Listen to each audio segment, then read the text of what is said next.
Histo-Afrique, nous parlons de la Bible et de l'Afrique.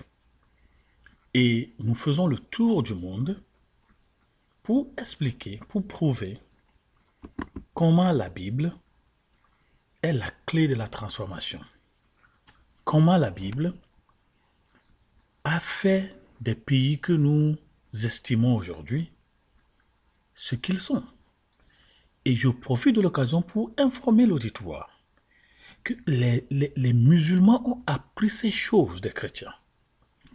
Regardez avant, lorsque l'Église est venue en Afrique, dans les pays tiers, l'Église était venue avec l'éducation, avec l'hôpital, avec la construction des routes, tout ça, tout ça, tout ça, tout ça. Et maintenant, lorsque la lumière qui était en nous est devenue ténèbres, comme la nature a horreur du vide, mais c'est ce que l'islam fait aujourd'hui. On fait des dons, on fait des cadeaux. Et nous montrons à travers Histoire Afrique que le problème de l'Afrique, ce n'est pas la colonisation. Et les pays que nous estimons aujourd'hui sont développés, sont devenus indépendants d'abord, à partir de l'Évangile, quand ils ont compris qu'ils sont créés à l'image de Dieu et qu'ils ne doivent être esclaves à personne, ils ont fait une réforme théologique, solo Christe, solo Dei, solo Fide, sola Scriptura. Mais ils ont aussi enseigné l'économie. Travailler autant contre Genèse 1,28. Travailler. Le travail est un appel. Le travail, c'est une adoration. Le travail, ça donne gloire à Dieu. Ils ont aussi fait une réforme politique basée sur Romains 3, verset 23. Tous les hommes sont pécheurs. Si nous sommes tous pécheurs et vous donnez tout le pouvoir à un seul individu, il va vous écraser. The power distance is too much. The power distance is too long. The power distance is too wide. Il faut resserrer cela. Ce n'est pas qu'on est contre une ethnie, ce n'est pas qu'on est contre une région, mais le principe biblique, c'est que tous les hommes sont pécheurs. Et lorsque vous concentrez le pouvoir dans les mains d'un seul individu, il va vous écraser. Ça, c'est la réforme politique occidentale qui a donné naissance à la démocratie, qui est la fille de la réforme chrétienne. Et nous parlons de ces pays, l'Allemagne, avec Martin Luther. Lui seul, il a traduit la Bible en allemand. L'Allemagne n'avait pas la Bible en allemand. L'Allemagne avait la Bible en latin. Parce que c'était Rome qui dominait. C'est un empire romain. C'était dans un empire romain. Donc, on ne peut pas s'arrêter à la colonisation et dire que c'est à cause de ça que nous ne pouvons rien faire. Qu'est-ce que vous voulez faire? La lumière qui est en vous, est-ce que votre lampe est en bon état? Jésus dit, est-ce que votre lampe est en bon état? L'œil est la lampe du corps. Si ton œil est en bon état, tout ton corps sera éclairé. Est-ce que nous sommes éclairés? Et Jésus dit, si donc la lumière qui est en nous est ténèbre, combien seront grandes ces ténèbres? Donc, nous partons de la Norvège, nous sommes allés en Corée du Sud, et nous sommes passés par l'Allemagne, nous avons fait escale dans la Genève, nous sommes en Suisse, mais nous n'allons pas nous arrêter là. Allons en Afrique et parlons du Ghana, la Gold Coast, où on a commencé à exploiter l'or depuis le XIVe siècle. La côte de l'or. Et nous allons parler de la Basel Mission. Vous voyez, c'est la raison que nous avons fait escale en Suisse. Pourquoi? Maintenant, 3 Suisses membres de Basel Mission sont les premiers à introduire le cacao dans l'actuel Ghana. Je veux bien répéter cela. Après que John Calvin et ses frères, avec Max Weber, le patron du leadership, quand ils ont transformé l'Europe, Maintenant, la Suisse a mis en place ce que nous appelons la mission. Basel Mission. Donc, ils ont introduit le cacao au Ghana. Est-ce que ça fait dire quelque chose à un Africain? Pourquoi l'Église africaine ne peut pas enseigner l'agriculture? Pourquoi l'Église africaine ne peut pas enseigner l'industrialisation? On nous a faussement trompés. Que non, ce n'est pas spirituel. Qui dit que ce n'est pas spirituel? Jésus a dit, et enseignez-leur tout ce que je vous ai prescrit. Jésus n'a pas seulement enseigné l'évangile, Jésus a nourri des gens. Jésus a réconcilié des rois, Jésus a réconcilié des tribus et des nations. 3 Suisses, membres de Basel Mission, sont les premiers à introduire le cacao dans l'actuel Ghana. Pourquoi? Au début du XVIIIe siècle, Basel est devenu un réel centre de l'assistance chrétienne, sincère. Donc, vers la moitié du siècle, à cause des persécutions, en 1783, environ 300 Moraves s'installèrent à Basel, avec quelques 150 piétistes. Donc, sous l'influence du docteur Johann August Ursperger, pasteur à Augsburg, nous sommes en Allemagne, une association de volontaires fut mise en place en 1780, appelée initialement Deutsche Christengesellschaft. Christentum Gesellschaft, German Christian Society. Le groupe connaît un accroissement rapide, puisque un an après, il y avait 30 lieux de rencontre jusqu'à la Hollande et au Danemark. Vous voyez maintenant, ça c'est l'évangile de Jésus qui transforme des nations. Nous partons de la Norvège, nous sommes allés en Corée du Sud, nous sommes passés par l'Allemagne, nous avons fait escale en Genève, nous sommes allés au Ghana.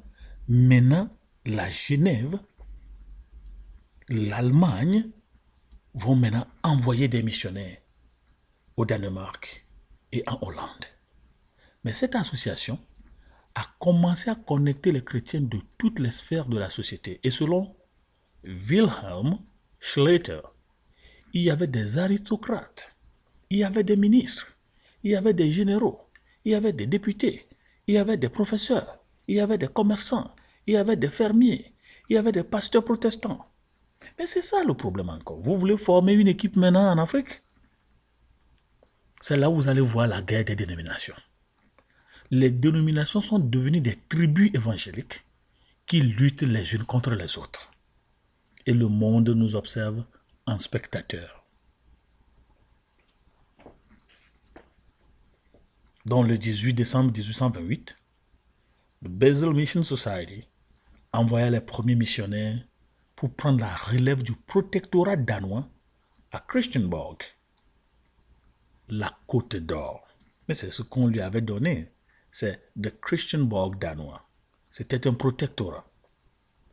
Le 21 mars 1832, un dizaine groupe de missionnaires furent envoyés. En 1879, c'était Tete Kouachi que les missionnaires Basel ont trouvé, un agriculteur ghanéen avant l'indépendance et qui est la personne directement responsable de l'introduction du cacao. Vous allez au Ghana, on dit Tete Kouachi Junction. Tete Kouachi Junction. Vous savez pourquoi on a donné le nom Tete Kouachi là-bas? C'est à travers lui. Si les missionnaires qui ont amené l'évangile ont amené l'agriculture, pourquoi est-ce que l'Église en Afrique ne veut pas embrasser l'agriculture? Si les missionnaires qui ont apporté la Bible ont apporté l'économie, pourquoi l'Église africaine n'enseigne pas l'économie? On va me dire que c'est les Occidentaux. Vous, est-ce que vous ne lisez pas la Bible? En 1879, un agriculteur ghanéen, Tete Kouachi, sera responsable de l'introduction du cacao au Ghana. Alors, Tete Kouachi va visiter les îles de Fernando Po. Aujourd'hui, c'est Bioko, en Guinée équatoriale. Et Sao Tomé en 1870, où les planteurs espagnols cultivaient le cacao. Eux aussi l'importaient de l'Amérique du Sud. Alors, Tete Kouachi va revenir au Ghana en 1876 pour introduire la culture. Le Ghana, le cacao. Quand vous allez au Ghana, on dit ramène-moi du chocolat. C'est ça, non? Ramène-moi du chocolat. Mais ça, c'est l'œuvre de l'Église. C'est l'Église qui a fait ça.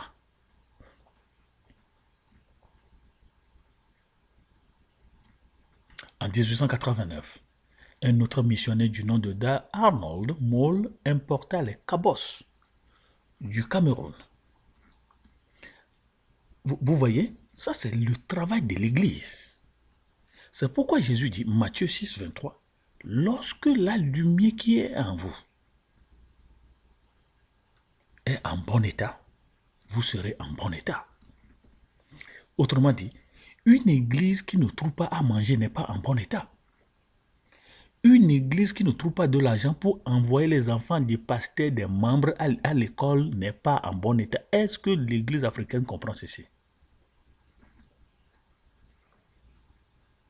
Nous avons montré l'exemple de la Norvège, Corée du Sud, Allemagne, Genève, Danemark, Hollande et nous sommes au Ghana. Ce sont les missionnaires qui ont introduit le cacao au Ghana. Même s'il y a un groupe qui exploitait notre or. On dit la main qui donne, c'est la main qui reçoit. En 1911, la production totale au Ghana fut de 40 millions de kilogrammes et en 2 décennies, le Ghana est devenu le premier producteur du cacao du monde. Vous voyez, c'est l'œuvre des missionnaires. Pourquoi l'Église africaine ne veut pas s'investir dans l'agriculture?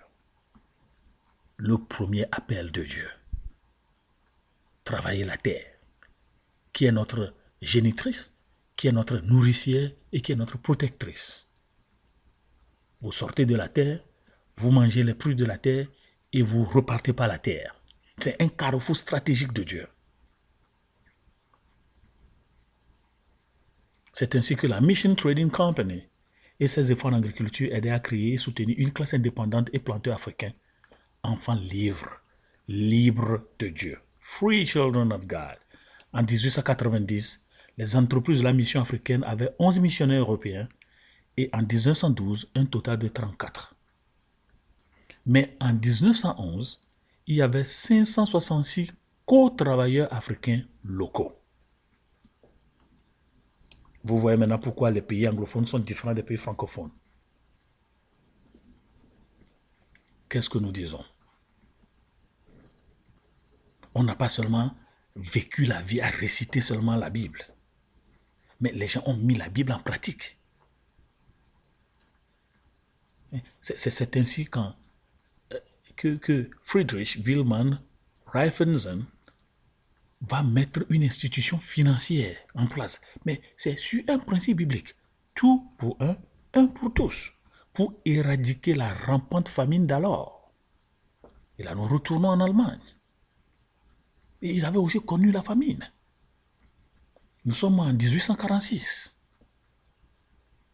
Et en 1848, il lança une autre association pour soutenir les pauvres cultivateurs. Est-ce que nous nous soucions des cultivateurs dans nos églises? Aujourd'hui, on dit, oui, aujourd'hui, les gens ne sont plus des cultivateurs. Ils sont quoi? Est-ce qu'on peut les soutenir dans ce qu'ils font? C'est pourquoi j'ai dit avant de jeter la pierre à la Bible, comprenez ce que la Bible a fait.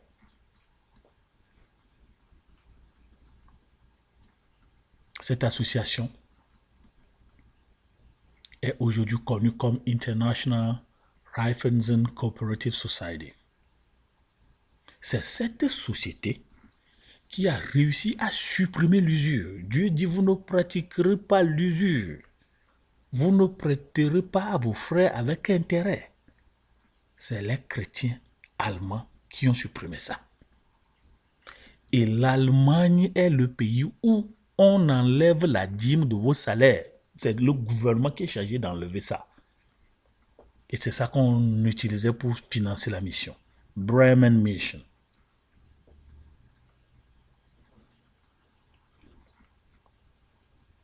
Et il est devenu maire et établit les coopératives rurales de l'année 1849, où son association acheta 72 bœufs et les vendit aux pauvres cultivateurs à un taux d'intérêt abordable et avec un plan de versement quinquennal. Est-ce que l'Église peut faire ça? Organisons-nous à coopérative. Quels sont ceux qui font du travail, tel travail dans notre Église? Qu'est-ce qu'on peut faire? Nous qui avons... Il dit oui, ils ne vont pas te payer ça. Qui dit qu'ils ne vont pas payer?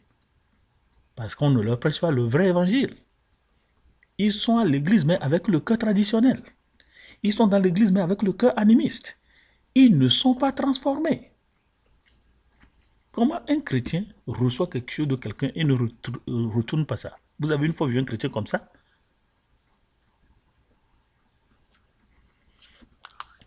L'année qui a suivi, c'est-à-dire 1850, son association a fait la même chose en achetant 110 bœufs et la troisième année 152 bœufs. Mais vous savez, Karl Marx et Friedrich Engels furent des contemporains de Raffensen. C'est eux qui ont suivi Raffensen et ils ont prouvé qu'on peut avoir une forte croissance économique. Et Karl Marx abusait les fertiles occasions économiques à saisir avec le zèle amer du communisme. Même le mot communisme vient de Actes chapitre 2, où on nous dit qu'ils avaient tout en commun. Le mot communisme même vient de la Bible. Raffensen a prouvé que le succès économique est possible. C'est pourquoi il a fondé des douzaines d'associations de prêts bancaires. En 1862, seul, il fonda 4 banques. Qu'est-ce que l'Église de l'Afrique fait? Ils ne sont pas sérieux, ils ne vont pas vous rembourser. Comment ils ne vont pas vous rembourser? S'ils ne vous remboursent pas, vous savez ce qu'on fait, non? Qu'est-ce que nous disons? Jésus dit, si ta lampe est en bon état, tout ton corps sera éclairé. Mais si donc la lumière qui est en toi est ténèbres, lorsque les gens qui disent qu'ils sont chrétiens sont des ténèbres, lorsque les gens qui disent qu'ils sont chrétiens sont dans les ténèbres, lorsque les gens qui disent qu'ils sont chrétiens, on leur prêche des ténèbres, lorsque des gens qui sont des chrétiens, on leur prêche la tradition au lieu de sola Christo, combien seront grandes ces ténèbres? Et en Norvège, Hans Nielsen Hagi a embrassé la lumière et l'a gardée comme lumière. Sejong en Corée du Sud, Martin Luther en Allemagne et John Calvin en Europe, Genève, Allemagne, Hollande, Danemark. Et les Suissois, ou les Suisses, ont apporté du cacao au Ghana. Mais partons en Irlande. Ce moine romanisé qu'on appelle Saint Patrick, c'est lui qui déclencha l'étincelle qui propagea le christianisme et la civilisation dans toute l'Europe occidentale et du Nord. C'est lui qui s'est rendu en Irlande au 5e siècle. Et il a trouvé une région semi-nomade, complètement analphabète, où les crimes, même les meurtres, étaient fréquents et sans conséquence. Mais c'est ça. Lisez. Business power for God's purpose. L'Irlande était comme ça. L'Europe occidentale et septentrionale était comme ça. Ils étaient aussi des barbares. Il y avait des crimes. Ils étaient des analphabètes. Qu'est-ce qui a changé cela? c'est l'évangile de son excellence, Seigneur Jésus. Alors, Saint Patrick a même vu un endroit où les sacrifices humains étaient monnaie courante, où on enlevait des enfants la nuit pour l'esclavage et à d'autres fins. C'est pourquoi j'ai dit, les Africains qui me disent, oui, c'est le vaudou, c'est le fétichisme que Dieu a donné à l'Afrique. Vous ne connaissez pas l'histoire des religions, c'est tout. Allez lire. L'Irlande, l'Europe occidentale et septentrionale pratiquaient aussi les sacrifices humains. On enlevait les enfants de nuit pour aller faire l'esclavage et à d'autres fins. Donc, l'Europe occidentale, que Saint Patrick découvrit, n'avait pas de ville. Il n'était pas organisé en ville. L'Occident est organisé en État en 1884. C'était ça le début. Il n'y avait que des champs isolés et des huttes dispersées. Vous me demandez où est-ce que tu trouves des choses comme ça? Lisez The History of a Continent, Great Britain, University of Cambridge. Saint Patrick, nous sommes en Irlande, a rencontré un peuple qui, selon Thomas Cahill, qui a écrit le livre How the Irish Saved Civilization, Elif John dans History of a Continent nous a dit comment les Irlandais sacrifiaient des prisonniers de guerre au dieu des guerres et des nouveau-nés au dieu de la moisson. Et comment il exposait avec fierté les têtes de leurs ennemis dans leurs temples et sur leurs palissades. Il les faisait même porter sur leur ceinture comme ornement, les utilisait comme ballons de football lors des célébrations de leur victoire. Ils furent épris d'utiliser les crânes comme des coupes pour boire des boissons de cérémonie. Ils sculptaient aussi des têtes, aussi bien des têtes ratatinées que décapitées. Mais c'est ça l'Irlande avant l'évangile. Africain qui dit Dieu nous a donné ceci, ceci, ceci. Ce qui a transformé la Norvège, la Corée du Sud, l'Allemagne, la Suisse, le Danemark, la Hollande, l'Irlande, c'est l'évangile de Jésus-Christ. Si la lumière qui est en vous est en bon état, vous serez en bon état. Je vous laisse. Allez faire vos recherches vous-même. Et c'est Saint Patrick qui va créer alors des monastères et des centres d'apprentissage. Est-ce que l'Église, toi chrétien qui m'écoutes, est-ce que tu as un centre d'apprentissage au pays? Les Irlandais adoraient tellement le combat physique que les guerres. Les guerres intertribales ne puissent disparaître complètement. Mais c'est l'évangile qui a inhumé ça. On vous parle aujourd'hui de la guerre Irlande du Nord, Irlande du Sud. Ça vous dit quelque chose? Ils ont vu ça chez le grand-père.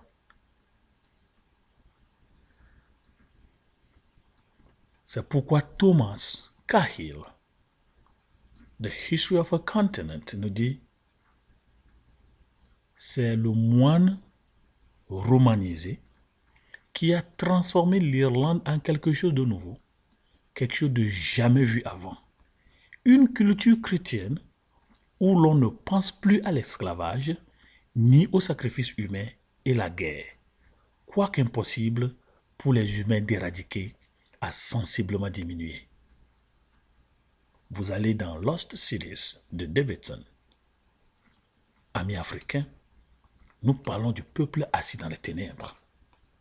Un peuple assis dans les ténèbres va faire des sacrifices humains, il aura des guerres intertribales, il sera sale, il ne va pas se contrôler, il sera gouverné par d'autres personnes. La Norvège a compris, l'Irlande a compris, et la Corée du Sud a compris, l'Allemagne a compris, le Ghana a compris. Amis africains. Bon, allons en France. la capitale des pays francophones. Vers 500 ans après Jésus, les Francs, situés dans la Gaule, ce qu'on appelle la France actuelle, acceptaient la forme catholique du christianisme, soutenue par les bishops de Rome. Donc, dans un livre compilé par les professeurs des universités de Harvard et de Yale, on peut lire, je cite, « Les Francs ont véritablement dominé la plupart de l'Europe occidentale, aidant à la conversion des Goths et autres barbares au catholicisme romain. Et je le dis, je le répète, ceux qui sont développés aujourd'hui étaient aussi des barbares. Mais c'est ce qui a entraîné la romanisation de l'Europe, laquelle a eu un impact considérable sur notre monde. L'Europe occidentale a vite découvert que l'Église chrétienne est le meilleur dépositaire de leurs compétences administratives et culture romaine, la langue latine et le christianisme de Nicée, et éventuellement la loi et le gouvernement romain vont triompher dans l'Ouest durant le Moyen-Âge. Lorsque la Renaissance commença, ils ont servi à poser les fondements du droit européen jusqu'au XVIIe siècle et ont été utiles aux dirigeants qui aspiraient à centraliser leurs États. L'Église de Jésus-Christ, surtout au XIIe siècle, dit « Les anciennes relations tribales et de parenté se séparèrent et plus tard rendaient impossible d'organiser des échanges commerciaux le long de ces lignes. L'Église avait essayé de diminuer le niveau de violence omniprésente en interdisant la guerre sur certains jours particuliers et réglementait certains modes de combat. En proclamant la paix et la trêve de Dieu, l'Église s'est ainsi approprié le rôle d'un acteur public. Une fonction de cette autorité était de maintenir la paix en général. Ce faisant, l'Église créa l'idée que l'un des rôles du gouvernement est de promouvoir et de pourvoir au bien commun. L'Église s'est engagée dans la codification systématique du droit écrit. On parle du droit civil, du droit pénal, mais c'est le travail de l'Église. C'est l'Église qui a fait tout cela en Europe. Les rois français, par exemple, adoptaient le droit romain, avec sa notion bien définie de propriété privée, codification, taux d'intérêt et le procès par preuve. Afrique, mon Afrique, la lumière qui est en toi, qu'est-ce que tu veux faire de cela? Et rapidement, allons en Inde. Lorsque les chrétiens ont encouragé l'éducation scolaire des filles, dans les années 1800, les hommes n'ont trouvé mieux que de le dire. Il est plus facile d'enseigner nos bœufs qu'à nos propres femmes. Ça, c'est ce que les hommes disaient des filles scolarisées en Inde. Lisez Kingdom Beyond Borders, à la page 198. Mais à ce jour, même les femmes hindoues reconnaissent qu'elles doivent leur éducation aux chrétiens. Il faut qu'on vous dise la vérité. C'est le christianisme qui a changé ce qu'on appelle les morts de dot. Les morts de dot. Ce phénomène fut une tache noire aux Indes, car lorsqu'une famille sent qu'elle ne s'est pas fait assez de richesse avec leur belle-fille, ils peuvent accidentellement verser de l'huile dans le feu lorsqu'elle est en train de préparer. Et la fille prend feu. 5000 filles mariées pendant leur vie perdent leur vie par an. Kingdom Beyond Borders. Qui a transformé tout cela? C'est le christianisme. Et la question se pose. Comment sauver la situation africaine? Je vous retrouve la prochaine. Que le Seigneur vous bénisse et que le Seigneur vous garde. Seigneur, je prie pour les chrétiens. Donne-nous des visions, des révélations. Embrassons la transformation. Allons, travaillons et qu'on puisse changer notre continent. Au nom de Jésus, j'ai prié. Amen.